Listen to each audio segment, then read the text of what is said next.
I mean, we have Amazon integration, works really well. But I don't think people use it, but I think a lot of people are going to be shifting away. And because of that, if you're adding Amazon links manually or using a plugin that only does Amazon, you're going to have to switch to something like this so that in the future you can flip links whenever you want. And I think this is going to be a thing. Like affiliate programs are going to come and go, and you're going to need to be able to like shift inventory very quickly. And I think this plugin and this software is more important than ever. And I'm not even being a salesperson. That's just, I'm like, thank God I have this. And thank God all of my links on Swim University are using Lasso, because I don't have to go into every single post and update it. I can just do it from one spot and A/B test. It's amazing. Yeah. And the thing is, even if people, because I still believe, because of the market share that Amazon has, most likely for most people, Amazon is going to be a bigger earner. Yeah, they have 38% market share, and Walmart is number 2 at about 5%. So it's 7x. Now you got a huge long tail out there to work with. But I mean, for most people side hustling, people getting started, which, as you know, Matt, most people haven't started yet. So there's a much bigger market for beginners than there is for advanced people. Hence the reason we lowered the price, because we thought we wanted to be for, high-end affiliate marketers like ourselves.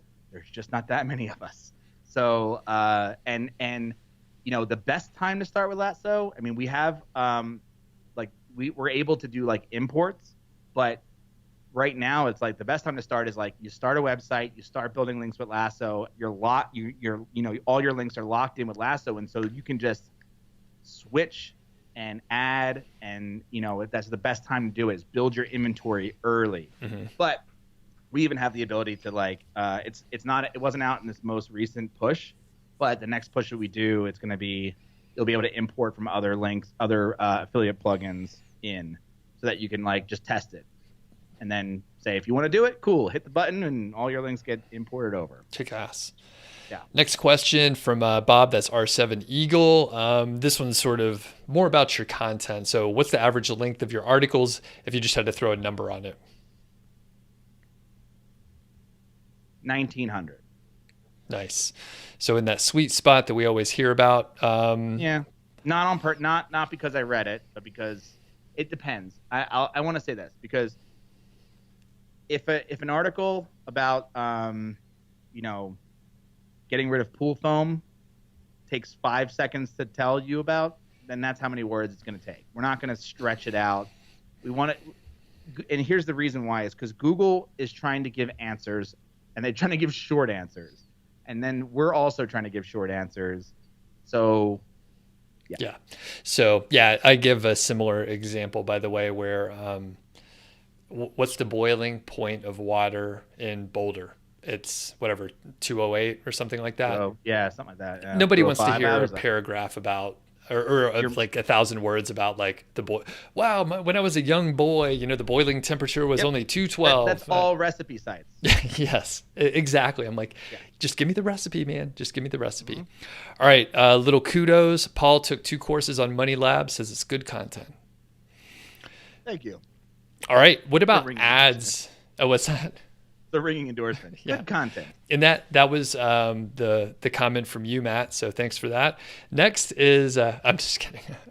So the next one is do you have display ads on SwimU? No.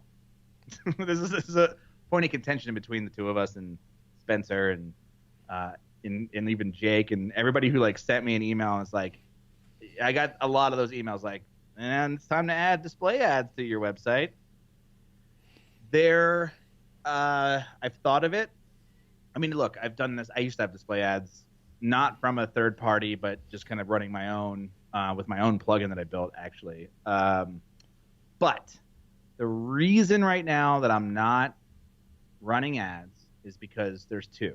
One, I am a speed demon. I care too much about page speed, and that's maybe hurting me financially, but could be helping me in the long term.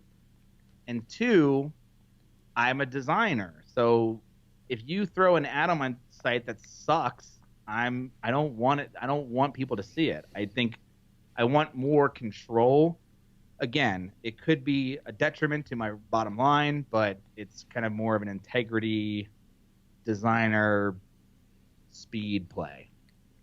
But not to say that I wouldn't try it as an experiment on Money Lab to see if, what it would do. Because again, everything's an experiment. I just have my principles, but that's the reason why. Gotcha. And I agree with the speed stuff and all the things that you said. I have a whole course on page speed. You can't put it in. Yeah. And I guess, I'd just be curious. Would you consider just testing it for X amount of time and just see, hey, all right, this is what happened? And yeah, but yes, but I'm worried more about the long-term effects of it for SEO. That's my bigger concern is, I could throw ads on it, but is like Google gonna penalize me a bit for having a slow site plus ads they're not making money on. Yep. Okay.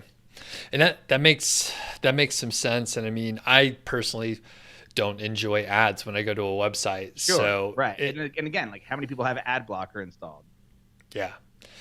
And we are also we're in a position of luxury, right? We could say, you know what? I don't like the aesthetics of this, and it's not going to keep you from brewing beer every week, for example. No, but let me draw a comparison.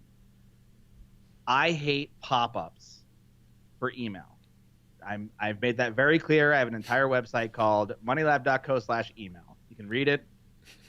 It's tongue in cheek, but I hate it. So as a user, if I hate it, why would I subject that to others? And I'm a person with ad blocker installed in their Chrome browser. So I feel hypocritical as a person.